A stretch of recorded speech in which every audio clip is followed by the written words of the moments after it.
देखो दिखाता हूँ।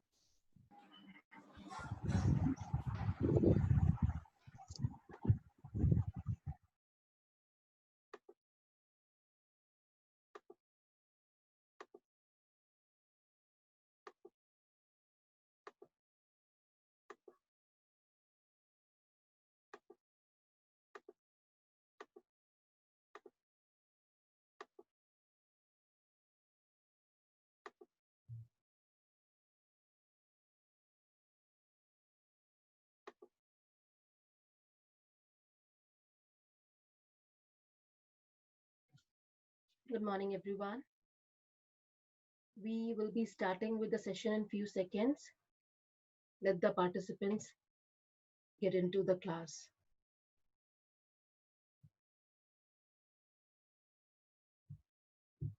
I hope everybody is connecting today with their original name so that this can be used for marking your attendance also. Please ensure that everybody is using their correct name. Okay, I can see, let me take few seconds and I can see admin. Okay. I'm sure that you have an option of changing your name, that is renaming yourself. I would ask you to please rename yourself. And then I can also see Redmi. So probably, okay, Redmi is now changed. So this is good enough. Or dekh lete hain. I think everybody else has written their original name. Let me just go through it. Admin, बच्चे आप मुझे सुन सकते हैं, अपना नाम change कीजिए, अपना rename कीजिए. There is an option to rename yourself. Correct your name, write down your original name, or otherwise I would be required to remove you, right? जैसा मैंने आपको कल कहा था, मैं आपको एक ही चीज बार बार नहीं बताऊंगी अगर आप मेरे इंस्ट्रक्शंस को फॉलो नहीं कर रहे हैं. So I think this is complete disobedience, right? Okay. तांशी, आप कुछ कहना चाहते हैं? Please unmute. मैं आपको कर रही हूँ, आप मुझे बताइए आप क्या कहना चाह रहे हैं. Yes, go ahead. Ma'am, can you explain the management thing again? Okay, I'll surely take up all the doubts, but just give me few seconds so that I can just check that everybody who has entered the class has entered with their original name. और मैंने आपको पहले भी बताया था कि आपको जो आप क्लासेस अटेंड करेंगे बच्चे, उसकी ये जो हम क्लासेस कर रहे हैं ये सब ये रिकॉर्ड हो रहा है. तो मैंने आपको जैसा कल बताया था कि आपको आपके जैसे हम स्क्रीन शेयर करते हैं और आप कुछ भी प्ले कर लेते हैं, प्ले करते हैं एज एन मतलब स्क्रीन के साथ आप कुछ भी उस पे मार्क करना शुरू करते हैं और उस पे ड्राइंग्स बनाते हैं या स्क्रिबल करते हैं. So please don't do that, right? It creates a lot of visibility problem for me and for others, because जो मैं आपको यहाँ पे स्क्रीन पे शेयर कर रही हूँ वही चीज सभी को दिख रही है, right? So if anybody is doing it, I would ask you not to do it, right? We are conducting these classes for a particular purpose and not for the purpose of fun. So fun is not our aim, right? Please ensure. Okay, and one more thing, we have a class strength of I think 45 or 47, and what I can see as of now is 30 candidates.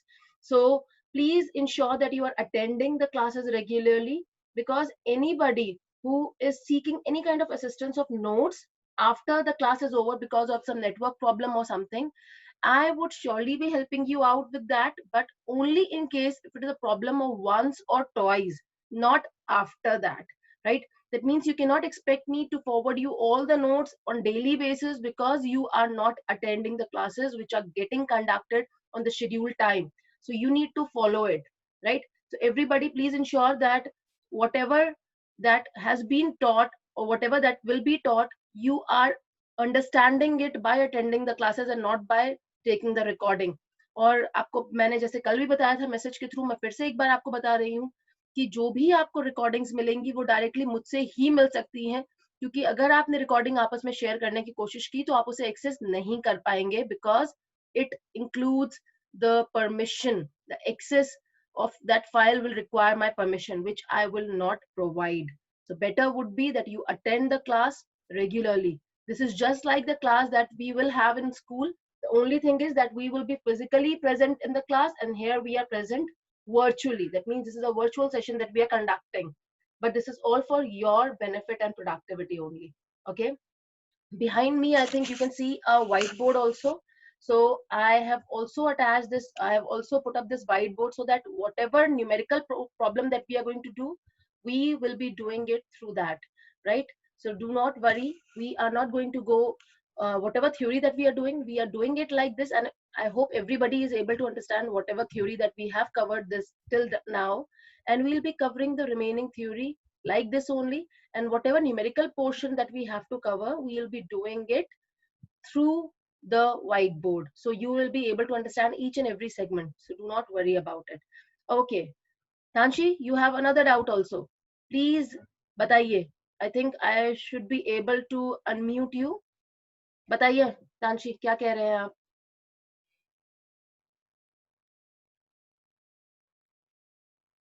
Okay, so anybody who is not able to hear me clearly, or there is any other doubt or anything, please write it down in the chat box. So let me start with the session now, right?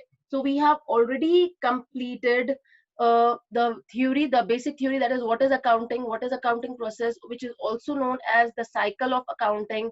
Then we have completed the characteristics of accounting and the parties interested in accounting information. So this is the theory that we have covered till date. Now today I'm going to start with the next topic, and the next topic is bookkeeping, accounting and accountancy, right? देखिए क्या होता है कि जब हम बात करते हैं अकाउंटिंग की, तो अकाउंटिंग की जो मैंने आपको मीनिंग पढ़ाया था उसके अंदर बताया गया that accounting is a process of recording, classifying, summarizing, analysis and interpretation, and communicating the results thereof to the interested parties, right? This is what we have understood in accounting. तो accounting आप देखेंगे, वो जब हम पूरी meaning, ये definition हमने पढ़ा, उसका मतलब ये हमने ऑलरेडी जाना, मगर अकाउंटिंग भी दो पार्ट्स में बटा हुआ है, और वो क्या है? वो है एक हमारा बुक कीपिंग और दूसरा है accounting. That means when we say accounting, it starts with recording of the transaction or identification of the financial transaction. So identification of the financial transaction, then recording, classifying is what is bookkeeping. That means bookkeeping को हम ऐसा मान सकते हैं कि bookkeeping का मतलब होता है, अगर हम हिंदी में बात करें, बही खाता बनाना. बही खाता बेसिकली हिंदी में हम लेजर को बोलते हैं, राइट? तो आप जो भी अकाउंट में रिकॉर्ड करते हैं, पहली चीज तो हम सिर्फ फाइनेंशियल ट्रांजैक्शंस रिकॉर्ड करते हैं. इसी वजह से ये इसका एक लिमिटेशन भी है, अकाउंटिंग का एक लिमिटेशन, कि हम सिर्फ क्वांटिटेटिव एस्पेक्ट्स को ही ध्यान देते हैं, क्वालिटेटिव एस्पेक्ट्स को ध्यान नहीं देते, राइट? तो जिसकी वजह से ये इसका अकाउंटिंग का एक लिमिटेशन बन जाता है. Now the point is that while understanding accounting, whatever primarily that we are doing, that is identification of financial transaction, recording of financial transaction in journal, then classifying it based on its nature in ledger, and then this is classification. Up to classification, we are going to consider it as bookkeeping. That means bookkeeping is the primary process, और bookkeeping के बाद जो शुरू होता है, that means your process of summarizing it in the trial balance, that means summarizing of net effect in the trial balance, and then analysis and interpretation and communication. तो ये तीन आपका जो segment है, ये आता है आपका accounting के अंदर. तो हम ऐसा कह सकते हैं कि accounting overall जब हम बात करते हैं, तो accounting starts where the bookkeeping ends. That means classification तक का काम जो हम करते हैं, जो भी accountant करता है, उसको कहा जाता है bookkeeping. उसके बाद का जो काम होता है उसे कहा जाता है अकाउंटिंग, राइट? मगर अकाउंटिंग की मीनिंग जब हम ऑन द होल देखेंगे, तो it will involve book keeping also automatically. मतलब बुक कीपिंग को हम अलग से नहीं बताते हैं, हम बुक कीपिंग को उसी के साथ इंक्लूड करके बताते हैं. Okay, there is a doubt regarding what are the qualitative aspects of accounting which are ignored. Okay, मैंने आपको एग्जांपल दिया था पहले भी, मैं आपको वापस एग्जांपल दे रही हूँ. जैसे मान लेते हैं कि अगर मेरा एक मैनेजर है, सेल्स मैनेजर मान लेते हैं ऑर्गेनाइजेशन में, और सेल्स मैनेजर मेरा बहुत प्रोडक्टिव है, बहुत अच्छा काम कर रहा है, काफी सालों से काम कर रहे हैं वो.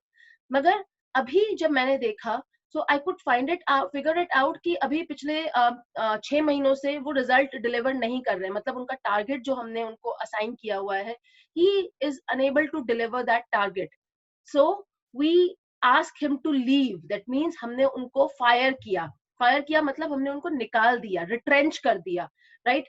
तो यहाँ जो मैंने just because of the reason that the person was unable to deliver the result for last 6 months, और पहले जो उसने इतने साल, मान लेते हैं 6 साल या 5 साल उन्होंने जो रिजल्ट डिलीवर किया था, उसको कंसिडर नहीं करते हुए जब हमने उसको अभी सेल्स मैनेजर को निकाल दिया, तो उस जैसे एक्सपीरियंस पर्सन के नहीं होने की वजह से जो हमारी ऑर्गेनाइजेशन को लॉस होगा, that will be covered, that will not be covered, that means loss segment will be covered in accounting, but जो हमने उनको निकाला because of the non delivery of the result और non performance, वो हमारा account consider नहीं करता, right? That means loss होना या प्रॉफिट होना हमारा क्वांटिटेटिव एस्पेक्ट है, जिसको कि हम मेजर कर लेते हैं, मगर वो किस वजह से हुआ, उसके पीछे क्या क्वालिटेटिव रीजन था, वो आपका अकाउंट्स कवर नहीं करता। जैसे अब मान लेते हैं कि okay, there is one individual who is working in an organisation and is very productive, उसके प्रोडक्टिव होने की वजह से मेरी ऑर्गेनाइजेशन को प्रॉफिट हो रहा है, तो ये जो प्रॉफिट आपकी ऑर्गेनाइजेशन को हो रहा है because of the honesty, because of the punctuality, because of the productivity, because of the potential of that person, ये सारे फैक्टर्स, ये सारी चीजें हमारे अकाउंटेंसी में एब्स्ट्रैक्ट है, मतलब उनको हम कंसिडर कहीं भी नहीं करते। मगर जब हम बात करते हैं कि उसके होने से, ये सारे क्वालिटेटिव फैक्टर्स होने की वजह से आपको क्या बेनिफिट मिला, यानी कि ऑर्गेनाइजेशन का प्रॉफिट कैसे बढ़ गया, वो चीज आप जरूर कंसिडर करेंगे। Okay, so this is qualitative and quantitative aspect. Next doubt that I have received is, ma'am, where does bookkeeping end? Bookkeeping ends at to the point of classification. That means classification, जब हमने बात की थी accounting का meaning का, accounting जब हमने meaning पढ़ा उसका, तो we have covered certain things. That means recording of financial transaction, उससे पहले होता है identification, so it is identification, recording, classifying. तो ये जो चीजें हैं, that means identification, recording and classifying, ये चीजें अपनी है बुक कीपिंग का पार्ट। और जहां ये क्लासिफिकेशन का काम पूरा हो गया, दैट मींस जहां जब हमने लेजर अकाउंट्स बना लिए, उसके बाद जो हमने काम शुरू किया, वो हमारा कहलाता है accounting work, right? Let me share a screen with you, everybody please go through it, right? Okay, so this is, here it is. Let's read. Accounting is a broad term, and it includes the term bookkeeping. That means bookkeeping को जब हम बात करते हैं तो वो narrow term होता है, because narrow इसलिए बोला जा रहा है because accounting के अंदर bookkeeping already involved है। तो जब हम बात कर रहे थे accounting की meaning की, तो उसके अंदर bookkeeping already आ रहा था, मगर हमने bookkeeping को highlight करके अलग से नहीं दिखाया। इसीलिए कहा गया है कि accounting is a broad term and it includes the term bookkeeping. Bookkeeping is an art of recording and classifying. So it does not only include recording and classifying, but it has to start with identification of financial transaction. That means in accounting, we have to first identify the financial transaction, then we will be recording it in the book of prime entry, which is called journal. Then we are going to classify it based on its nature, and which we are going to do in ledger accounts, right? So यहाँ पर है, bookkeeping is an art of recording and classifying the business transaction in a set of books. Thus, it includes identification of financial transaction. Important, ये जो चीजें हमारी यहाँ लिखी हुई हैं, यही bookkeeping है। तो आप इसे समझ लीजिए ध्यान से।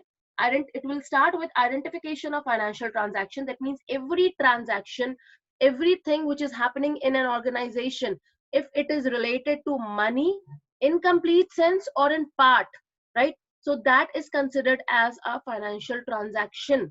Then we are going to measure the transaction in terms of money. जैसे मैंने आपको example दिया था कि अगर मैंने land खरीदी है, 1 acre land खरीदी 1 crore rupees में, so what we are going to record in accounts is 1 crore rupees. जब हम उसी accounts में हम जब उसका detail लिखेंगे कि ये transaction में क्या हुआ था, तब हम उसके बारे में बताएंगे कि we have purchased 1 acre of land, right? That means we are going to record only the monetary aspect. जो भी उसकी details है, वो हम जो भी अपने narrations लिखेंगे transactions के, उसमें बताएंगे कि what is the detail of the transaction which we are recording. The next is recording the financial transaction in the books of account. So this is the book of prime entry or original entry, or also known as journal. Then classifying the recorded transaction. So classifying the recorded transaction, that is posting them in ledger. So after the journal is complete, we are going to post our transaction in ledger format. मैंने पहले भी बताया था आपको और मैं फिर से आपको रिपीट करके दे रही हूँ कि अगर हम जर्नल बना रहे हैं तो हमको सब्सिडरी बुक्स की जरूरत नहीं है, मगर अगर हम सब्सिडरी बुक बनाएंगे, that means recording, third point जो है अपना, अगर वो मैं जर्नल की जगह सब्सिडरी बुक्स में रिकॉर्डिंग कर रही हूँ तो सब्सिडरी बुक में ये मैंडेटरी नहीं होता कि आप कौन कौन सी सब्सिडरी बुक बनाएंगे। जो भी आपको रिक्वायर्ड है, मान लीजिए हमको रिक्वायरमेंट है सिर्फ कैश बुक की, यानी कि हम सिर्फ कैश ट्रांजैक्शंस को अलग करना चाहते हैं, तो we will be making cash book separately, and for all other transactions are going to get recorded in your journal proper. उस केस में हमारे जर्नल का नाम जर्नल प्रॉपर हो जाता है, बस इतना ही फर्क है। तो जो जो ट्रांजैक्शन आपने सब्सिडरी बुक्स में रिकॉर्ड कर ली वो आपकी जर्नल का पार्ट नहीं बनेगी, जो आपने सब्सिडरी बुक्स में रिकॉर्ड नहीं की है वो आपकी जर्नल का पार्ट बनता है, राइट, जर्नल प्रॉपर का पार्ट बनता है। Okay, so there are some doubts. Let me just go through those doubts. Okay, ma'am, can you give 2-3 examples of classifying in the ledger? Okay, let me show it to you.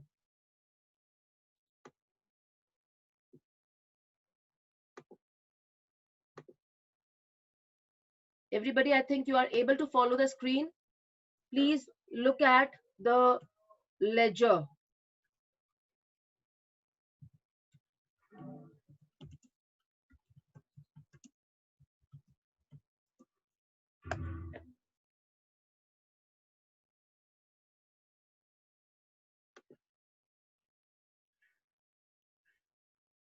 Okay, ये वाला example लेते हैं।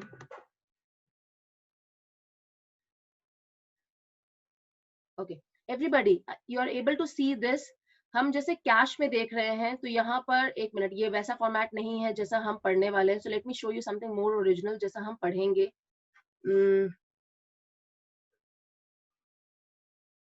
Actually laser जो हम बनाते हैं वो हमारा अकाउंट्स बनती है हमारी एक्सेल में, इसलिए उसका फॉर्मेट थोड़ा वो चेंज कर देते हैं, but this is not something how we are going to make it, this is a little different, but for understanding you can just go through it. Okay, so this is what it is. Let's go through it. So we can see that there is this furniture account. A furniture account में आपने date में देखा, date में they have mentioned the date on which the transaction is taking place. Then there is owner's equity written here, amount, then again balance carried down 20,000. अब ये हमारा debit side है जो आपके लेफ्ट हैंड साइड दिख रहा है, और जो आपके राइट हैंड साइड दिख रहा है वो आपका क्रेडिट साइड है। अब जब मैंने ट्रांजैक्शंस की अपनी जर्नल में रिकॉर्ड की या सब्सिडरी बुक्स में रिकॉर्ड की, उसके बाद जब आप उसे लेजर में ट्रांसफर करके लेकर आते हो, so this is how we do it. जैसे मैं आपको जर्नल एंट्री बताती हूँ, जैसे जर्नल एंट्री मैंने पास की purchases account debited to cash account, that means this is a journal entry which I am passing for purchase of goods in cash. So the journal entry what I am going to make for this transaction is purchases account debited to cash, right? अब यहाँ पर आप देखेंगे कि जो मैंने journal entry की है उसी को यहाँ पोस्ट किया गया है। तो जब हम बुक कीपिंग में पढ़ते हैं that it involves posting of transaction in the book of account, it means this is how we are going to do it. कैसे करेंगे, क्या करेंगे, वो आप तब तक नहीं समझ सकते हैं बच्चे, ये डाउट बहुत पहले पूछ लिया है आपने, मगर इसका तब तक कोई रेलेवेंस नहीं है जब तक कि आप ये नहीं समझ जाएंगे कि what is debit and credit, in what manner are we going to do the journal entries. और जब तक हम जर्नल एंट्रीज नहीं सीखेंगे, लेजर अपने आप में कोई एग्जिस्टेंस नहीं रखता, राइट? तो जैसा कि मुझे एक बच्चे ने बहुत अच्छा सा क्वेश्चन पूछा था कि मैं एग्जाम्पल्स दूं क्लासिफाई करने का, तो मैं आपको सिर्फ बेसिक एग्जाम्पल से ही बताती हूँ कि जैसे आपके जिस भी ट्रांजैक्शन के अंदर कैश इन्वॉल्व होगा उसको हम कैश बुक में रिकॉर्ड कर लेंगे, राइट? जैसे अगर मेरा कैश आ रहा है तो I will be recording it in cash book, cash जा रहा है तो भी मैं उसे कैश बुक के अंदर ही रिकॉर्ड करूंगी, right?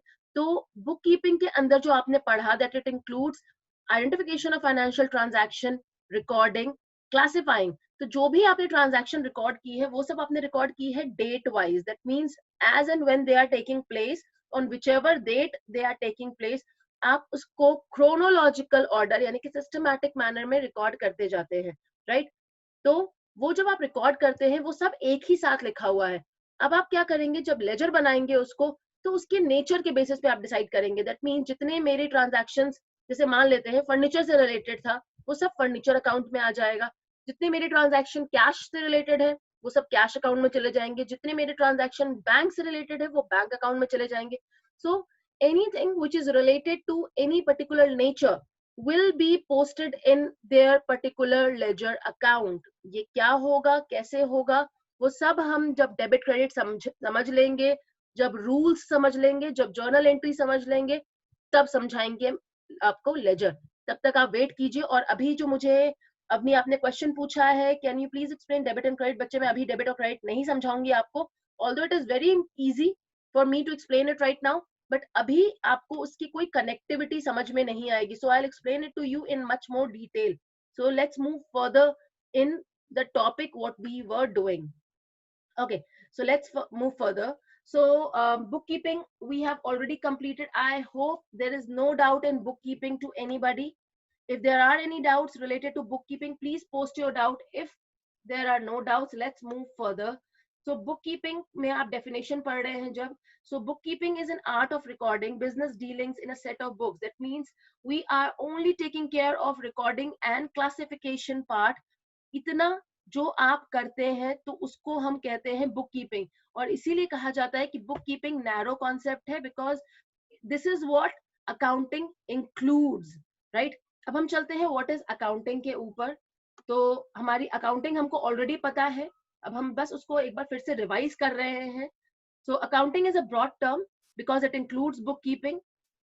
Okay, we have got one more doubt. Let me just go through it. Ma'am, please explain the second point. Second point as in bookkeeping के अंदर second point. So second point in bookkeeping says that we are taking care of the financial transactions. That means money related transactions.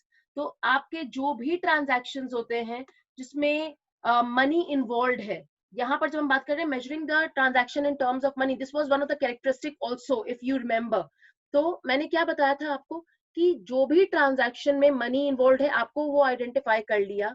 अब वो transaction की जो भी details है वो आप नरेशन यानी कि जो भी आपकी ट्रांजैक्शन की डिटेल्स होती है वो आप अपनी एंट्री के साथ मेंशन कर देते हैं that this is the transaction and this is what has happened in this transaction. मगर जो अकाउंट में फाइनली रिफ्लेक्ट होता है in the outer column which is going to be used for calculation of profit और loss, it is only the amount. अच्छा मुझे बताइए, आप सब मैथ्स पढ़कर आ रहे हैं 10th तक, क्या आपने कभी रुपीज और अमाउंट, आई मीन रुपीज और यूनिट्स यानी कि अमाउंट और यूनिट्स को एक साथ कंपेयर किया है? Is it possible? It is not possible.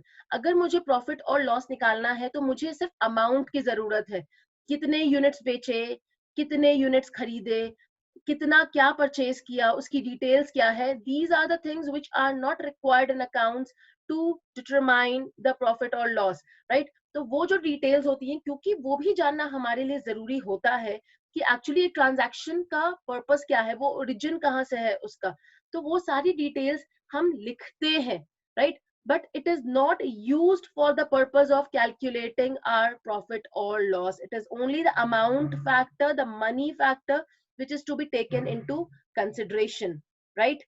Next, हमारा accounting कर रहे थे, so let's move on to accounting again. Okay, so accounting जैसा मैंने आपको पहले बताया, मैं फिर से बता देती हूँ आपको कि accounting is a broad term. Please refer to the meaning of accounting here. Accounting is a broad term and it includes bookkeeping. जैसे मैंने आपको पीछे भी बताया था अभी कि accounting में हम already identification of financial transaction, recording और classifying include करते हैं, इसीलिए ये broad term होता है, मतलब इसका scope broader है और ये bookkeeping को include करता है. Besides bookkeeping, it also includes, so it includes summarizing, Summarizing, which we are going to do in trial balance, ये आप ignore कीजिए क्योंकि ये सही नहीं लिखा है यहाँ पर. So summarizing of the accounts that we have already created in ledger and in bookkeeping process, we are going to summarize the net result of all those transactions, of all those ledger accounts in one statement, and that is called the trial balance, right? So in trial balance, we are going to summarize. Then in analysis and interpretation, we are going to make trading account, profit and loss account, and balance sheet. So trading and profit and loss account will help me in determining the profit position or the loss position, which is also called the income position of any organization. Income position का मतलब क्या हुआ कि मेरी organization जो पिछले 1 साल से काम कर रही है, उसका सारे ट्रांजैक्शन जो उसमें हुए पिछले 1 साल के अंदर, उसका नेट रिजल्ट क्या है. Is it resulting into profit और is it resulting into loss. So ये जो मैं डिटरमाइन कर रही हूँ, ये ट्रेडिंग अकाउंट बनाना, पीएनएल अकाउंट बनाना, इनको कंबाइंड फॉर्म में यानी कि कंसोलिडेटेड फॉर्म में हम कहते हैं इसे आपका income statement, right. So this is income statement. Then balance sheet we also prepare. So balance sheet that we are preparing, which is including the assets. Assets means all that property which we are possessing for the purpose of doing our business is called asset. And liability means any obligation, any amount that is due on our part, which we are supposed to pay to the others, to the third party. That is called liability, right? So on one side of balance sheet, since balance sheet is also a statement, it is prepared on the last day of the year. तो balance sheet में एक side पे आप record करेंगे अपने assets, दूसरे side पे आप रिकॉर्ड करेंगे liability, and balance sheet will automatically match. Then and balance sheet को हम कहते हैं financial position statement. That means profit and loss निकालना हमारा कहलाता है इनकम स्टेटमेंट, और बैलेंस शीट कहलाता है position statement, because it will guide you about the position, about the financial position of the organisation of the business. Financial position इसलिए कहा जा रहा है because it is telling you that what is the balance of assets and what is the balance of liability on any given day, and that given day would be the last day of the year, right? And matching of balance sheet shows that you have not made any kind of calculation mistake. Only this can be ascertained, right?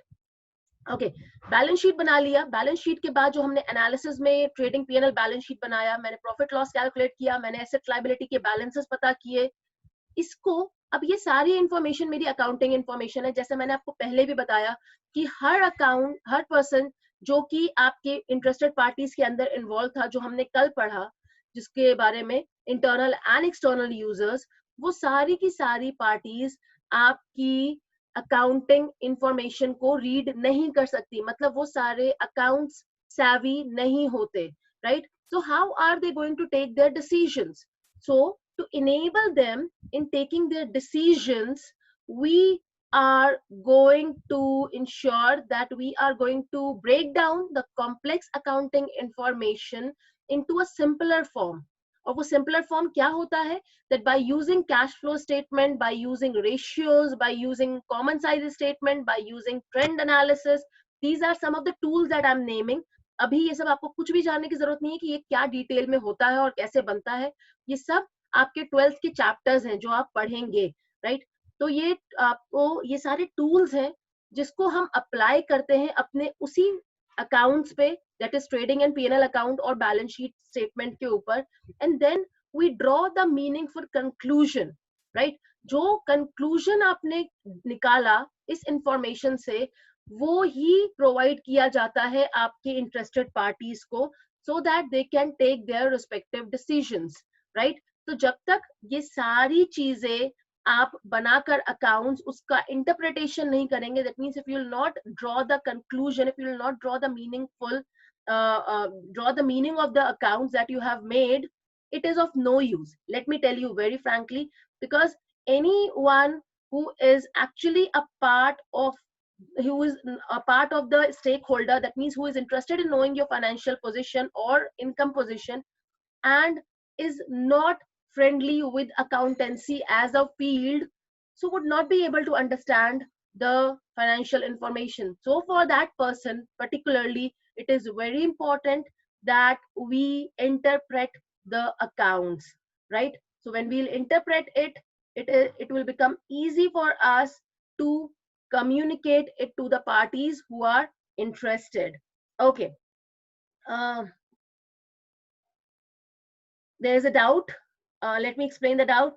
Ma'am, do we have to remember the names of the person who has given these definitions? No बच्चे, you don't need to remember all these names. बल्कि मैं आपको बोलूंगी कि आपको कोई नाम, किसी का नाम भी remember करने की जरूरत नहीं है.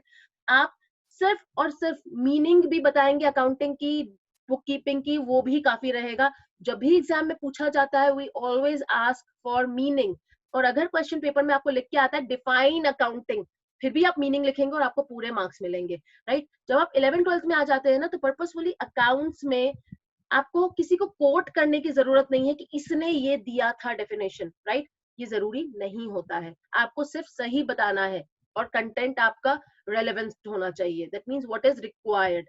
Okay, there is one more doubt, what is voucher? बहुत बढ़िया बच्चे, आप बहुत आगे चले गए हैं. निवेश, मैं आपको बताना चाहूंगी कि पहले तो कॉन्ग्रेचुलेशंस कि आपने बहुत आगे का डाउट पूछ लिया, मगर मैं फिर भी just because you have asked it, तो मैं आपको बता देती हूँ व्हाट इज वाउचर. बट फिर भी अभी उसका मतलब नहीं है, पर जान लेते हैं. वाउचर का मतलब होता है एक ऐसा डॉक्यूमेंट जो कि हम सोर्स डॉक्यूमेंट के बेसिस पे बनाते हैं. Now what is source document? Again that is important. Okay, let me give you an example. आप शॉपिंग करते होंगे, आई एम श्योर आप सबके सब शॉपिंग करते होंगे. ऑनलाइन शॉपिंग भी करते हैं और ऑफलाइन शॉपिंग भी करते हैं, जिसको हम कहते हैं फिजिकल शॉपिंग, राइट? तो आप जब बाजार जाते हैं, मार्केट जाते हैं, कुछ भी खरीदते हैं, आप कैश देते हैं उसके अगेंस्ट, राइट? जब आप कैश देते हैं तो आपको एक कैश मेमो मिलता होगा, राइट? वो कहलाता है आपका सोर्स डॉक्यूमेंट. मतलब वो डॉक्यूमेंट जो है, उसको हम कहते हैं डॉक्यूमेंट्री एविडेंस कि ये ट्रांजैक्शन हुई, इस दिन हुई, इसने की, किसके साथ की और कितने अमाउंट की. जैसे मैं कहूं कि आप जाते हैं बिग बाजार और खरीद के लाते हैं सब्जियां, राइट? तो बिग बाजार जब आप गए, आपको एक बिल मिलता है जब आप कैश पे करते हैं, तो वो जो कैश मेमो आपको मिला, वो बताएगा कि आपने किस दिन कितना अमाउंट स्पेंड किया और क्या क्या चीजें खरीदी, राइट? ये कहलाता है आपका सोर्स डॉक्यूमेंट. जब आप इसी अपने सोर्स डॉक्यूमेंट को लेकर बुक्स में रिकॉर्ड करेंगे, तो बुक में रिकॉर्ड करने के लिए we will be recording it in terms of a journal entry, right? तो जर्नल एंट्री बनाने के लिए कोई भी एक हर ट्रांजैक्शन के दो एस्पेक्ट्स होते हैं. जैसे आपने कैश दिया, तो किसी को तो कैश मिला, तो मान लेते हैं बिग बाजार को कैश रिसीव हुआ. So for Big Bazaar it was a sale transaction, और आपके लिए वो आपकी परचेज ट्रांजैक्शन थी, because you are purchasing the product. Okay, तो जब आप परचेज करते हैं, इस ट्रांजैक्शन के दो एस्पेक्ट्स क्या हुए? एक तो परचेजेस, मतलब आपने जो प्रोडक्ट परचेज किया है वो, और दूसरा कैश गया, तो कैश. तो अब इसकी जो जर्नल एंट्री बनेगी, वो बनेगी purchases account debited to cash. अभी कोई मुझसे नहीं पूछेगा कि purchases account debited to cash मैंने कैसे बना लिया, क्योंकि वो सब आपने सीखा नहीं है अभी. तो अभी आप सिर्फ इतना जानिए कि ये जर्नल एंट्री बनी इस डॉक्यूमेंट्री एविडेंस, इस कैश मेमो के बेसिस पे. मगर इस कैश मेमो को मैंने अपने अकाउंट्स में कैसे आइडेंटिफाई किया? I have created a voucher, जिसमें मैंने परचेजेस अकाउंट को डेबिट किया या फिर कैश अकाउंट को क्रेडिट किया. That means the voucher is based on the source document which you receive or which you give in case of any financial transaction. तो जब भी कोई भी ट्रांजैक्शन होती है जो कि मनी रिलेटेड ट्रांजैक्शन है, आपको वाउचर बनाना होता है उस ट्रांजैक्शन को रिकॉर्ड करने के लिए अकाउंट्स में. तो यानी कि जर्नल एंट्री के पास होने से पहले और ट्रांजैक्शन के होने के बाद जो सोर्स डॉक्यूमेंट आपको रिसीव होता है या जो आप देते हैं, जिसकी कॉपी आपके पास है, उसके बेसिस पे जो आप एक डॉक्यूमेंट क्रिएट कर रहे हैं ऑर्गेनाइजेशन में, उसको कहा जाता है वाउचर. और वाउचर क्रिएट करता है accountant, right? So this is what voucher is. Now what is debenture holder? Now debenture holder, अभी मैं आपको बता रही थी, अभी मैं जो डिबेंचर होल्डर है उसका पॉइंट आपको एक्सप्लेन करूंगी, but let me complete this. कि एनालिसिस एंड इंटरप्रिटेशन का मतलब हुआ कि आपने इंटरप्रेट किया. That means you have broken down the entire accounting information into the easy format so that it can be easily understood by the people who are interested in knowing the information. Last segment is communicating. मैंने कल भी बताया था communication is important. Whatever accounts that you have created and it is already analyzed and interpreted is required to be communicated to the parties interested, and the parties interested are internal users and external users. Okay. अब internal user और external user में एक आपने जो यहाँ पे देखा है वो है डिबेंचर होल्डर, जो आपको मैंने कल नहीं एक्सप्लेन किया था, तो अभी हम समझते हैं इसे कि डिबेंचर होल्डर क्यों लिखा है यहाँ पर। मैंने आपको बताया था कि जब हम इन्वेस्टर है, जो कि हमारा शेयर होल्डर कहलाता है, which is an internal party, debenture हो, अगर आपने किसी ऑर्गेनाइजेशन की ओनरशिप में पैसा लगाया है, इन्वेस्ट किया है, तो आप बनते हैं ओनर उतने ही शेयर के जो आप परचेज कर रहे हैं, right? Okay, before I continue with the content, let me tell you this is going to sign out in 3 minutes or so. So the moment it is signing out, please connect again because we will be finishing this topic of bookkeeping, accounting and accountancy, right? So it will not take more than 20 minutes, I am sure about it. So I'll be solving your doubts and we will be completing this one page today. Okay, so moment it is getting disconnected, please join in. Okay, so I was telling you कि अगर आपने किसी भी organisation की इसमें equity ownership में अगर पैसा लगाया है, पैसा इन्वेस्ट किया है, तो आप कहलाएंगे ओनर, राइट? मगर अगर आप किसी ऑर्गेनाइजेशन की ओनरशिप की जगह आप उसे फंड्स प्रोवाइड करते हैं, मगर आप बैंक नहीं है और आप कोई क्रेडिटर भी नहीं है, right? That means you want to invest in a security which is called a creditorship security, तो वो कहलाता है मेरा डिबेंचर।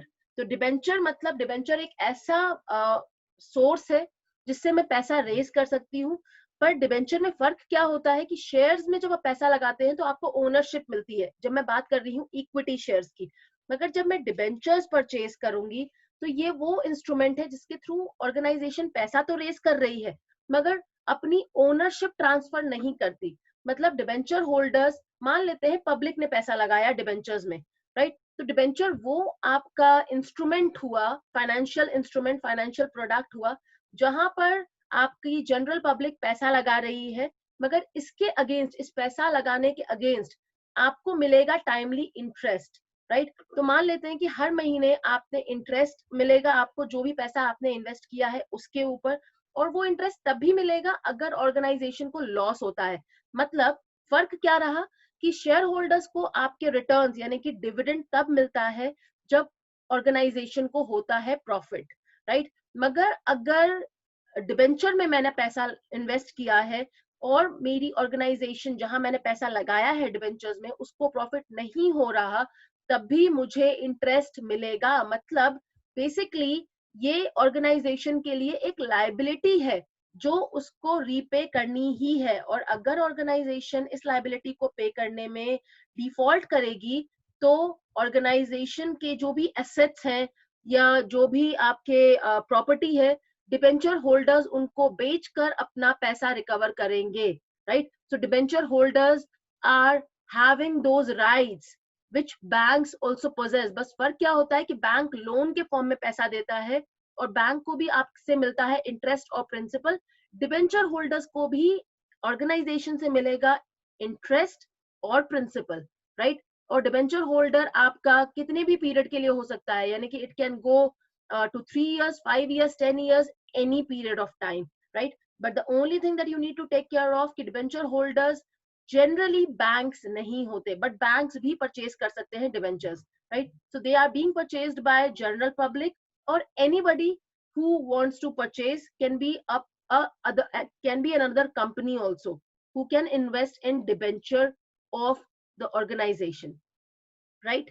अभी भी किसी को डिबेंचर अगर नहीं समझ में आया है तो मैं एक बार फिर से समझा दूंगी, मगर वो बहुत शॉर्ट और क्रिस्प समझाऊंगी, क्योंकि ये जो मैं आपको एक्सप्लेनेशन दे रही हूँ ये आप अपने बीएसटी में भी पढ़ेंगे जब आप पढ़ेंगे अपने सोर्सेज ऑफ फाइनेंस को, right? Which is another chapter in your BST. So let's connect 10 again. This is going to sign out now.